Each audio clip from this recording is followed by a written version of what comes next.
అయితే మెగాస్టార్ చిరంజీవి గారు మనశంకర వరప్రసాద్ సినిమాల సక్సెస్ మీట్లో ఆయన చెప్పారు ఇండస్ట్రీలో అసలు కాస్ట్ కౌచింగే లేదు అనేసి చెప్తున్నారు కదా, దాన్ని మీరు ఎలా చూస్తారు?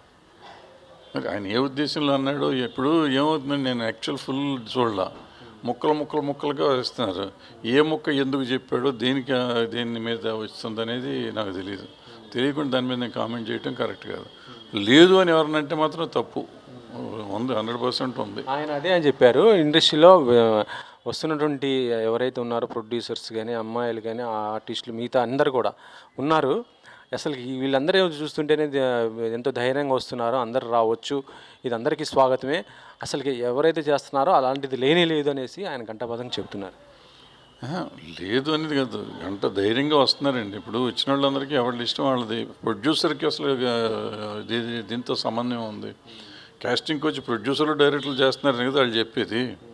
దానికి దీనికి సంబంధం ఉంది. సో ప్రొడ్యూసర్కి కాస్టింగ్ కోచ్ ఉండదు. ఆర్టిస్టులకి లేకపోతే టెక్నీషియన్లకి లేకపోతే జూనియర్ ఆర్టిస్టులకి రకరకాల ఏ సెక్టర్లో అయినా కానీ ఇది ఉంది, రకరకాలుగా వాడుకునే ఇది ఉంది.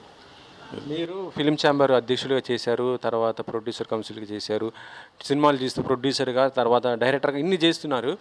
ఎప్పుడైనా మీ దగ్గరికి ఇలాంటి విషయాలు ఒక పెద్ద మనిషికి మీ దగ్గరికి సార్ ఇలా నన్ను ఇబ్బంది పెడుతున్నారు, ఇట్లా జరిగినాయి అనేసి ఎవరైనా ఎప్పుడైనా రావటం జరిగిందా మీకు ఈ కెరియర్లో? మీ చాలా జరిగినాయి, జరగకుండా ఎట్టుంటాయి తెలుసు.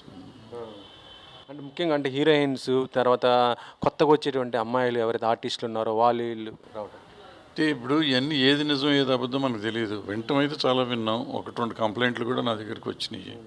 బట్ ఏది ఎంతవరకు నిజం? ఇప్పుడు వాళ్ళు అవతలవాడిని అడిగితే నా అమ్మతోడు నాకు తల్లిలాగా చెల్లిలాగా చూసుకుంటున్నాను అంటారు. కోతలేడు సినిమా తీసాను నేను, దాంట్లో సీన్ ఉంటుంది, చిరంజీవి గారు హీరో. దానికి ఆయన అమ్మాయిని వాడుకున్నాక ఇంటికి వచ్చి అమ్మాయి అడుగుతుంది, నాకు ఇట్లా కడుపు ప్రెగ్నెన్సీ ఉంది అంటే, అయ్యయ్యో నువ్వు నా చెల్లి లాంటిది అని అంటాడు. అంటే ఆమె అంటాను, నువ్వు ఈ మాట అంటాం కాదు, నువ్వు లంజా అంటే వుడ్ హ్యావ్ బీన్ హ్యాపీ, చెల్లి అనే పవిత్రమైన పదాన్ని నువ్వు అంత దరిద్రం చేసినందుకు నీ ముఖం కూడా చూడండి అని చెప్పి వెళ్ళిపోతుంది ఆమె. ఆ తర్వాత వాళ్ళ ఫాదరు జడ్జి, ఆయన బట్టి చంప మీద కొడతాడు, దరిద్రుడు నీలాంటి వాడు నా కొడుకుగా ఉంటుంది, తప్పు ఇంట్లోంచి వెళ్ళిపో అంటాడు.